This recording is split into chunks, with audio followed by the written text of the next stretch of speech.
So today we are going to be talking about diffusion versus osmosis. Diffusion and osmosis. So what is osmosis and diffusion? Daily life example of diffusion and osmosis and misconception regarding diffusion and osmosis. So firstly let me teach you that what is diffusion. Well, consider region X and region Y. In region X, there are 10 molecules of oxygen gas are present in it. In region Y, there are 2 molecules of oxygen gas are present.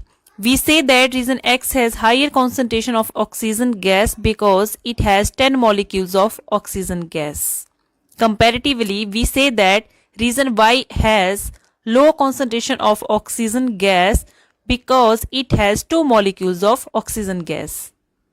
As a mutual process, molecule of oxygen gas moves from region X to region Y. Let me repeat it. Molecules of oxygen gas moves from region X to region Y. Let me ask you, how many molecules should move from region X to region Y? Well, the answer is simple. Only 4 molecules will move from region X to region Y. Here, 6 molecules of oxygen gas are present in region X and 6 molecules of oxygen gas are also present in region Y.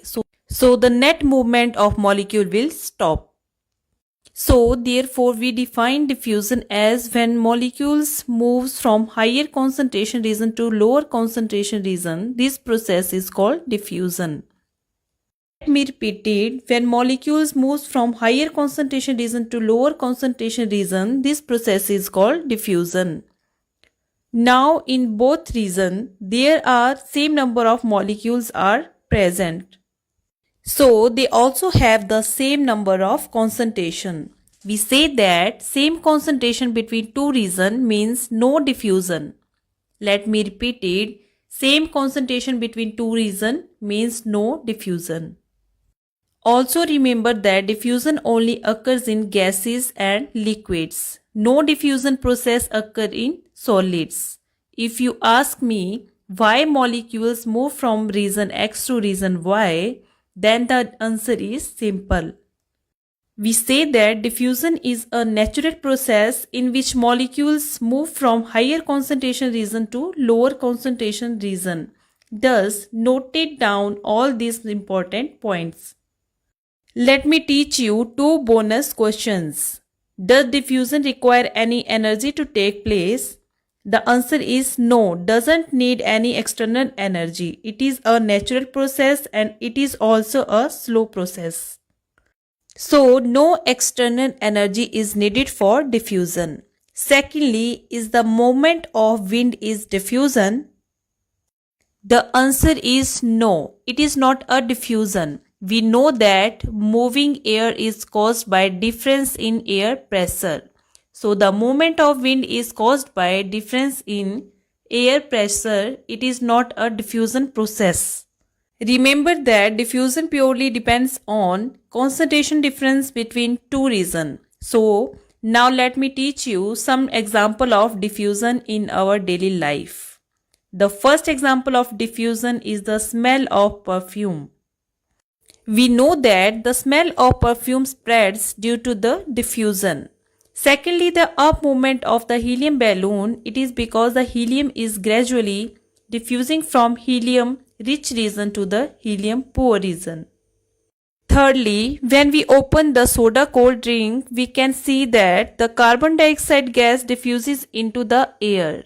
Fourthly, when we add sugar in a cup of hot tea, it slowly dissolves in the tea. It is also an example of diffusion.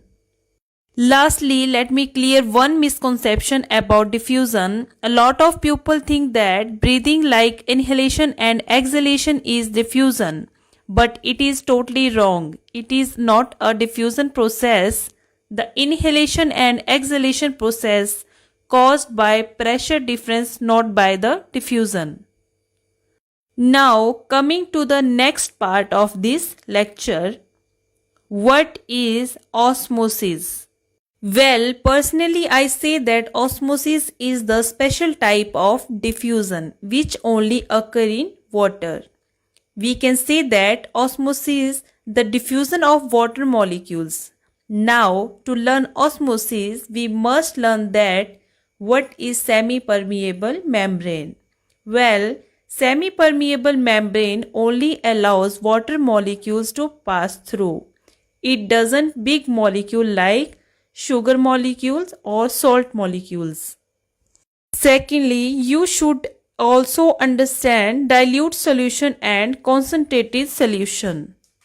In dilute solution, there are more water molecules present, while in concentrated solution, comparatively, there are less water molecules are present. Now, consider case number 1. Let this is the semi-permeable membrane which divide the system into two parts. Let in this part of the system there are 9 molecules of water are present, while in this part there are also 9 molecules of water are present. If I ask you what about the net movement of water? The answer is simple. They both have the same molecules of water, so they have the same concentration.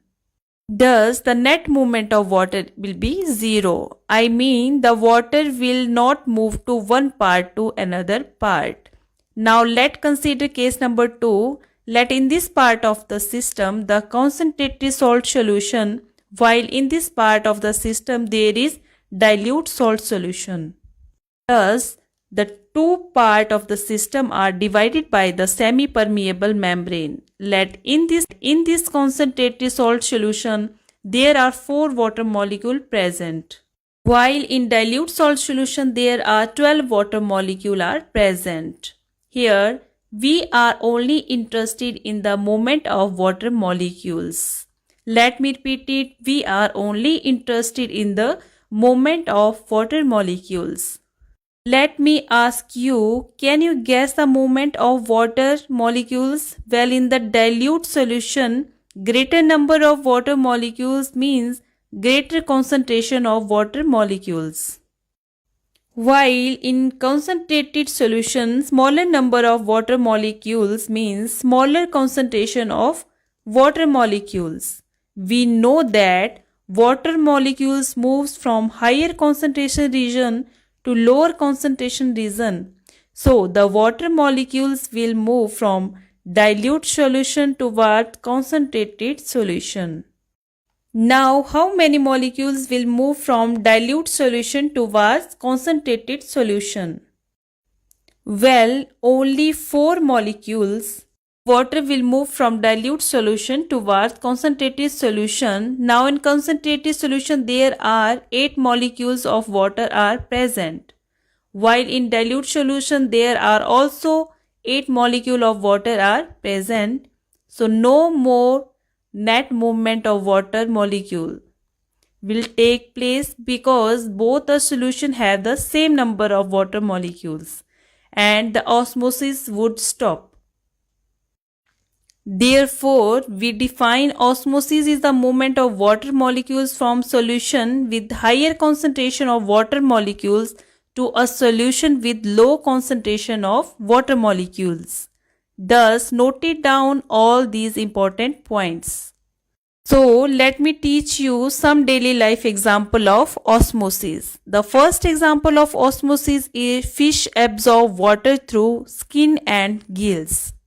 The second example of osmosis is plants. Plants absorb water from the soil through roots here. Third example of osmosis is potatoes. Placed in water, potato absorb water through osmosis. Fourth example of osmosis is digested food absorbed in small and large intestine. So we also absorb digested food through osmosis. Thus, these are the examples of osmosis.